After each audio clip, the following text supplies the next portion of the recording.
ನೇತ್ರಾವತಿ ನದಿ ತೀರದ ತನಿಖೆಯಲ್ಲಿ ಮಹತ್ವದ ಬೆಳವಣಿಗೆಯಾಗಿದೆ. 2 ದಿನಗಳ ಕಾಲದ ಶೋಧದಲ್ಲಿ ಒಟ್ಟು 7 ಬುರುಡೆಗಳು ಅಸ್ಥಿಪಂಜರಗಳು ಸಿಕ್ಕಿವೆ. ಇಲ್ಲಿ 7 ಮೃತದೇಹಗಳ ಅಸ್ಥಿಪಂಜರಗಳು ಇಲ್ಲಿ ಪತ್ತೆಯಾಗಿರೋದು. ಇವತ್ತು ಬಂಗ್ಲೆಗುಡ್ಡ ಅರಣ್ಯದಲ್ಲಿ ಮತ್ತೆರಡು ಕಳೇಬರ ಸಿಕ್ಕಿದೆ. 2 ದಿನಗಳಲ್ಲಿ 7 ಆಯಿತು. ಇವತ್ತು ಮಾತ್ರ ಸಿಕ್ಕಿರೋದೆಷ್ಟು ಅಂತ ಹೇಳಿದ್ರೆ 2 ಕಳೇಬರಗಳು ಪತ್ತೆಯಾಗಿವೆ. ಅಸ್ಥಿಪಂಜರ ಇಲ್ಲಿ ಪತ್ತೆಯಾಗಿರೋದು. ಬುರುಡೆ ಸಹಿತವಾಗಿ ಮಾನವ ಮೂಳೆಗಳ ಅವಶೇಷ ಇಲ್ಲಿ ಸಿಕ್ಕಿರೋದು ಭೂಮಿಯ ಒಳಗಡೆ ಅಲ್ಲ, ಭೂಮಿಯ ಮೇಲ್ಭಾಗದಲ್ಲಿ. ಎಲ್ಲೋ ಭೂಮಿಯಲ್ಲಿ ಅಗದು ತೆಗೆದಿದ್ದಾರೆ ಆ ಥರದ್ದಿಲ್ಲ. ಭೂಮಿ ಮೇಲ್ಭಾಗದಲ್ಲಿಯೇ ಈ ಥರ ಮನುಷ್ಯರ ಅಸ್ಥಿಪಂಜರಗಳು ಸಿಗ್ತಾ ಇವೆ ಅಂತ ಹೇಳಿದಾಗ ಅದು ಸ್ಯೂಸೈಡ್ ಆಗಿರಲಿ, ಸರಿಯಾಗಿ ಸಂಸ್ಕಾರ ಮಾಡಿರಲಿಲ್ಲ ಅಂತ ಆಗಿರಲಿ, ಯಾರೋ ಕೊಲೆ ಮಾಡಿ ಹಾಕಿದ್ದಾರೆ ಅಂತ ಆಗಿರಲಿ, ಏನೇ ವಿಚಾರಗಳಿರಲಿ, ಒಬ್ಬ ಮನುಷ್ಯ ಈ ಒಂದು ಮಾನವ ಸಮಾಜದಲ್ಲಿ ಒಬ್ಬ ಮನುಷ್ಯ ಆ ಥರ ಎಲ್ಲ ಸಾಯಬಾರ್ದು.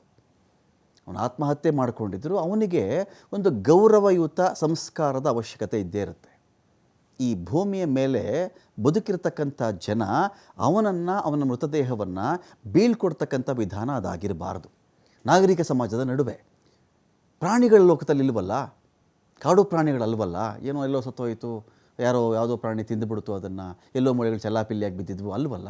ನಮ್ಮ ನಡುವೆ ಈ ನೆಲದಲ್ಲಿ ಓಡಾಡಿದ ಒಬ್ಬ ವ್ಯಕ್ತಿ ಅವನು ಕೊಲೆ ಮಾಡಿದರೆ ಅದರ ಬಗ್ಗೆ ಪತ್ತೆ ಆಗಬೇಕು. ಯಾರು ಕೊಲೆ ಮಾಡಿದ್ರು, ಅವನ್ನ ಬಾಡಿ ಇಲ್ಲಿ ಹೇಗೆ ಬಂತು, ಇಲ್ಲೇ ಕೊಲೆ ಮಾಡಿದ್ದ, ಬೇರೆ ಕಡೆ ಕೊಲೆ ಮಾಡಿ ತಂದು ಇಲ್ಲಿ ಹಾಕಿದ್ದಾರೆ ಆ ಮೊಳೆಗಳನ್ನು, ಇದು ಒಂದು.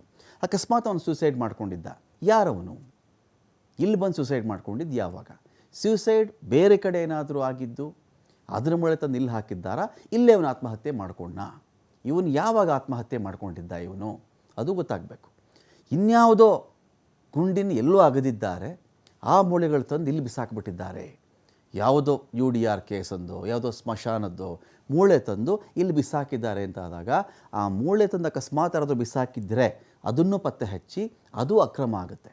ಸಮಾಧಿಯನ್ನು ಮಾಡುವುದಕ್ಕೆ ಒಂದು ಏನು ವ್ಯವಸ್ಥೆ ಇರುತ್ತೋ, ಸಮಾಧಿಯನ್ನು ಅಗೆಯುವುದಕ್ಕೂ ಕಾನೂನು ಪ್ರಕ್ರಿಯೆಗಳಿರ್ತವೆ, ಅದನ್ನು ಯಾರಾದರೂ ಮಾಡಿರಲೇಬೇಕು. ಸೊ ಹಾಗಾಗಿ ಇಲ್ಲಿ ಕೊಲೆ ಆಗಿರಲಿ, ಸ್ಯೂಸೈಡ್ ಆಗಿರಲಿ, ಯಾವುದಾದ್ರೂ ಗುಂಡಿ ತಂದು ಮೂಳೆಗಳು ಹಾಕಿರಲಿ, ಅಥವಾ ಅಲ್ಲಿಯದ್ದೇ ಯಾರೋ ಅಲ್ಲಿನೇ ಕೊಂದಿದ್ದಾರೆ, ಅಲ್ಲೇ ಆತ ಮೂಳೆ ಆಗಿಬಿಟ್ಟಿದ್ದಾನೆ ಅಂತಿದ್ದರೂ ಕೂಡ ಎಲ್ಲವೂ ತನಿಖೆ ಆಗಬೇಕು. ಬೇರೆ ಮಣ್ಣಲ್ಲಿ ಹೂತಿದ್ದಂಥ ಮೂಳೆಗಳು ತೊಗೊಂಡು ಬಂದು ಇಲ್ಲಿ ಬಿಸಾಕಿದ್ರು, ಈ ಮಣ್ಣಿಗೂ ಆ ಮೂಳೆಗೆ ಮೆತ್ತಿಕೊಂಡಿರಬಹುದಾದ ಒಳಗಿನ ಮಣ್ಣಿಗೂ ಸಂಬಂಧ ಏನಾದರೂ ಇದೆಯಾ, ಇಲ್ಲಿ ಎದ್ದೆದ ಬೇರೆದಾದರೆ ಇಲ್ಲಿ ಮಣ್ಣದು, ಅದು ಯಾವ ಭಾಗಕ್ಕೆ ಸೇರಿದಂಥ ಮಣ್ಣು, ಅಲ್ಲಿಂದ ಇಲ್ಲಿ ಯಾಕೆ ತಂದರು, ಯಾರ ಮೇಲೆ ಅಪಪ್ರಚಾರ ಮಾಡ್ತಿದ್ದಾರಾ, ಇಲ್ಲ ಪ್ರಚಾರ ಮಾಡೋಕ್ಕಿಂತ ಕೆಲಸ ಮಾಡ್ತಿದ್ದಾರಾ, ಏನೋ ಸಿಗಲಿ ಅಂತ ಈ ಥರ ಮಾಡ್ತಿದ್ದಾರಾ, ಎಲ್ಲವೂ ತನಿಖೆ ಆಗಬೇಕು. ತಪ್ಪಿದ್ರೂ ಶಿಕ್ಷೆ ಆಗಲಿ, ಸಂಚು ಮಾಡಿದ್ರೂ ಶಿಕ್ಷೆ ಆಗಲಿ, ಸ್ಯೂಸೈಡ್ ಆಗಿದ್ದರೆ ಯಾಕೆ ಅಂತ ಆ ಪ್ರಕರಣ ಒಂದು ಪತ್ತೆ ಆಗಿರಲಿ, ಆ ಪ್ರಕರಣ ಒಂದು ಆಚೆಗೆ ಬರಲಿ, ಅದು ಕೊಲೆ ಮಾಡಿದರೂ ಆಚೆ ಬರಲಿ. ಸೊ ಈ ರೀತಿ ಟೋಟಲಾಗಿ 2 ದಿನಗಳಲ್ಲಿ 7 ಅವಶೇಷಗಳು ಪತ್ತೆಯಾಗಿದೆ. ಇಲ್ಲಿ 7 ಜನರ ಅವಶೇಷಗಳಿವು.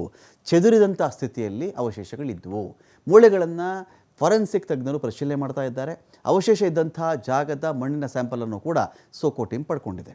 ಎಲ್ಲವನ್ನೂ ಕೂಡ FSLಗೆ ಕಳಿಸ್ತಾರೆ. ಇದನ್ನು ವಾಕಿಂಗ್ ಸ್ಟಿಕ್ ಸಹಿತ ಸ್ಥಳದಲ್ಲಿ ಹಲವು ವಸ್ತುಗಳು ವಶಕ್ಕೆ ಬಂದಿವೆ. ಅಲ್ಲಿ ಮನುಷ್ಯ ನಡೆಯಬೇಕಾದ್ರೆ ಊರುಗೋಲು ಬಳಸ್ತಾರಲ್ಲ, ಇದರಲ್ಲಿ 2 ಭಾಗ. ಒಂದು ಯಾರೋ ಕಾಲ್ಗೇಟಾಗಿತ್ತು, ಕುಂಟ್ತಾ ಇದ್ದರು, ವಯಸ್ಸಿನ ಮನುಷ್ಯನೇ ಕಾಲ್ಗೇಟಾಗಿತ್ತಪ್ಪ, ಅದು ಊರುಗೋಲು ಆಶ್ರಯ ಬೇಕಿತ್ತು ಅಂದರೆ ಆ ಒಂದು ಬಗ್ಗೆನೂ ತನಿಖೆ ನಡೀಬೇಕು. ತುಂಬ ವಯಸ್ಸಾಗಿದ್ದ ಮನುಷ್ಯ ಊರುಗೋಲು ಊರ್ಕೊಂಡು ಈ ಬೆಟ್ಟದವರೆಗೂ ಬಂದು ತೊಗಿದ್ದಾರೆ, ಅದು ತನಿಖೆ ನಡೀಲಿ. 3 ಗಂಟೆಗಳ ಕಾಲ ಬಂಗ್ಲಾಗುಡ್ಡದಲ್ಲಿ SIT ಕಾರ್ಯಾಚರಣೆ ನಡೆದಿತ್ತು. ಬಂಗ್ಲಾಗುಡ್ಡ ಶೋಧ ಕಾರ್ಯಾಚರಣೆ ಸಂಪೂರ್ಣವಾಗಿ ಮುಕ್ತಾಯವಾಗಿದೆ 7 ಮಾನವ ದೇಹದ ಮೂಳೆಗಳ ಪತ್ತೆಯೊಂದಿಗೆ.